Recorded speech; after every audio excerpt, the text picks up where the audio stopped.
વર્ષ 2019 પછી આજે થાળીનો અવાજ સાંભળવા મળ્યો।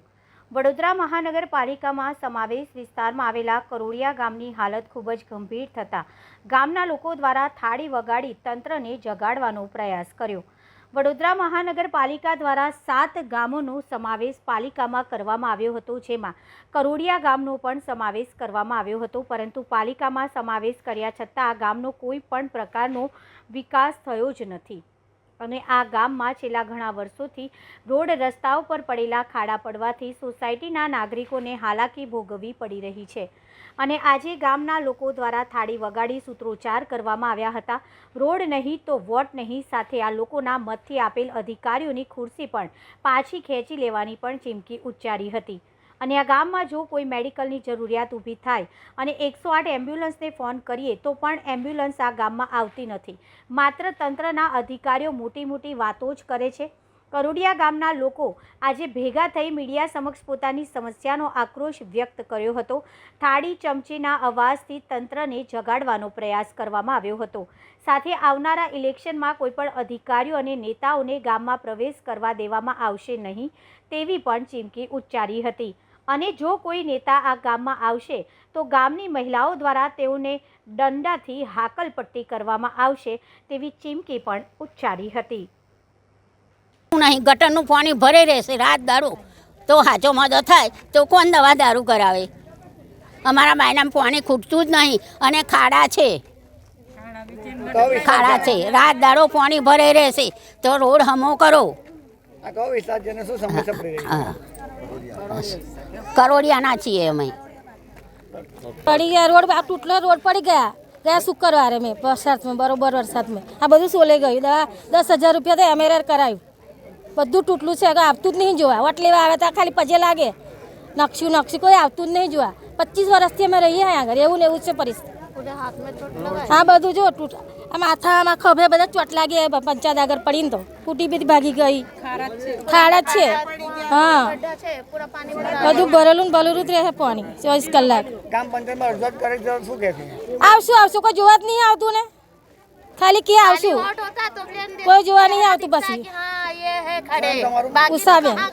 सर मुझे यहाँ 18 साल हो गए आए हुए, पर अभी तक करोडिया की परिस्थिति गंभीर की गंभीर ही है। रोड पूरे ख़राब है, जगह जगह के रोड ख़राब है, जहाँ देखो वहाँ पानी भरा रहता है। रिक्शे वाले आते नहीं है, रिक्शे वाले बोलते हैं कि करोडिया का नाम लेके डरते हैं। कोई प्रेगनेंसी की भी तकलीफ हो तो वो भी आ नहीं पाते हैं, ले नहीं जा सकते हैं। तो हमें रोड चाहिए, हमारा रोड दुरुस्त कर दो तो हमें बहुत मेहरबानी होगी। और हम सब करोडिया की भी यही एक सबकी एक है कि हमें रोड चाहिए बस। હું અહીંયા જ રહું છું, કરોડિયાની જ છું, જલારામ સોસાયટીમાં છું। રોડની તકલીફ બધાને જ છે, બસ પૂરવાનું હવે ખાડા કરીને જતું રહેવાનું।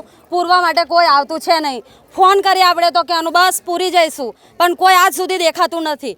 તો અમારે જવું કેવી રીતે? ગાડી હું ચલાવું છું એટલે મને બી તકલીફ પડે છે ત્યાં જવાની। કોઈ ખાલી જોવા આવવાનું, પણ આવીએ છીએ કોઈ આવતું છે નથી અહીંયા। તો તકલીફ અમને રોડની છે। છોકરાઓ સ્કૂલે જાય કેવી રીતે? વેનવાળા ભાઈ બી નથી આવતા અહીંયા, તો અમારે જવું કઈ રીતે? પછી કરોડિયામાં સુધારો કોઈ સુધારો આવતું છે નહીં। જ્યારે વોટ લેવા આવવાનું થાય ત્યાં તો હાથ જોડીને બધાના ઘરે આવશે કે અમને વોટ આલો તો તમારું કામ થશે। શું કામ કર્યું? કંઈ કામ કરતા નહીં કોઈ, બસ ખાલી વોટ લેવા આવો। બાકી પંચાયતથી જ શરૂઆત થાય છે। જોવું તમે આવતા કે કેટલા ખાડા કરેલા છે, પણ કોઈ પૂરવા માટે આવતું નથી અને કેટલા દિવસથી વરસાદ બંધ છે પણ કોઈ જોવા માટે આવતું નથી। તકલીફ અમને રોડની વધારે છે તો રોડ જ સરખો કરવાનો, બાકી તો કોઈ વોટ લેવા માટે સોસાયટીમાં દેખાવું જોઈએ નહીં તો આ વખતે સોસાયટીની બહાર બધા જ અમે લેડીઝ થઈને કાઢી મૂકીશું। બસ આટલી જ વિનંતી છે મારી કે રોડ સરખો કરાવો। નૈના ઠાકોર, વડોદરા મહાનગરપાલિકાના ઇલેક્શન વોર્ડ નંબર 8ની અંદર આવેલું આ કરોડિયા ગામ છે।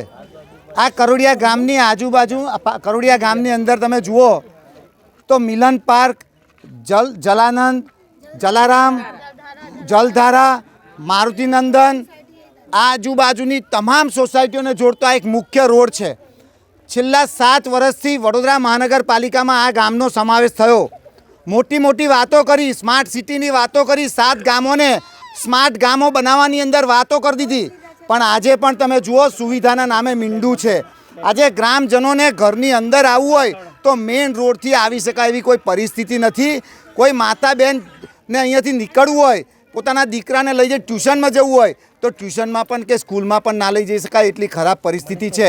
કોઈ મહિલાને જો ડિલિવરી થઈ હોય અને એવા સંજોગોની અંદર જો કોઈ ઇમરજન્સીની અંદર કોઈ એમ્બ્યુલન્સ લાવવાની હોય તો પણ આવી શકે એવી પરિસ્થિતિ નથી. ત્યારે અમે આ ગામજનો વતી અહીંના ચૂંટાયેલા પ્રતિનિધિઓને વિનંતી કરીએ છીએ કે વહેલામાં વહેલી તકે આ રોડ બનવો જોઈએ. જો રોડ નહીં બને તો આગામી દિવસોની અંદર આ જ જનતા, આ જ માતા બહેનો કમિશનર ઓફિસ જઈ અને તાળું પણ મારશે. આજે થાળી વગાડીને વિરોધ કરવામાં શું કહેશો?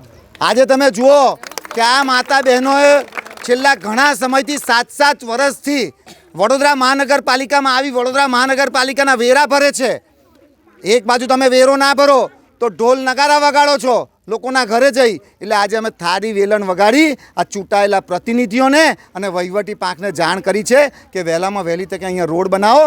જો રોડ નહીં બનાવે તો આ જનતા એ તમને જે ખુરશી આપી છે એ ખુરશી ખેંચી લેશે.